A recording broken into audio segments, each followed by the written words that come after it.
एक बेटा जो स्वयं भगवान विष्णु का अवतार था और एक पिता जो एक महान तपस्वी था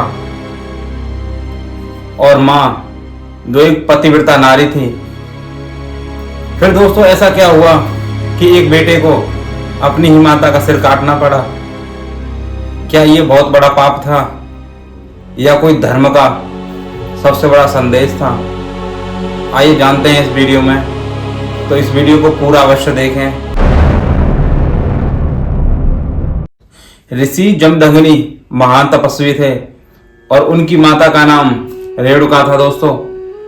तो रेणुका इतनी पवित्र नारी थी कि जब वो पानी लेने जाती थी तो मिट्टी का घड़ा बनाया करती थी और उस मिट्टी के घड़े में पानी लाया करती थी और वो मिट्टी का घड़ा दोस्तों कभी नहीं टूटता था।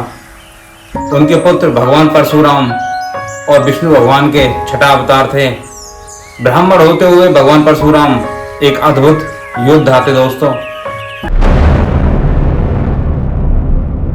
एक पल जिसने सब कुछ बदल दिया। तो दोस्तों उस समय की बात है जब माता रेणुका एक नदी पर पानी लेने गई थी। उन्होंने देखा कि एक गंधर्व राजा अपनी पत्नी के साथ प्रेम में लीन था और ये सब देख के माता का मन एक पल के लिए विचलित हो गया। बस फिर क्या था, बस वही पल जिसकी वजह से उनकी जिंदगी भर की सारी तपस्या समाप्त हो गई थी दोस्तों और उनको आश्रम लौटने में विलंब हो गया था। ऋषि जमदग्नि ने अपनी योग शक्ति से दोस्तों सब कुछ देख लिया था और उन्होंने इसे मन का पाप माना था। ऋषि जमदग्नि ने क्रोधित होकर अपने सभी बेटों को आदेश दिया कि जाइए और अपनी माता का वध कर दीजिए। शुरू के चारों बेटों ने साफ मना कर दिया। इस वजह से क्रोधित होकर उन्होंने उन चारों बेटों को मृत्यु दंड दे दिया था। अब बारी आई परशुराम जी की।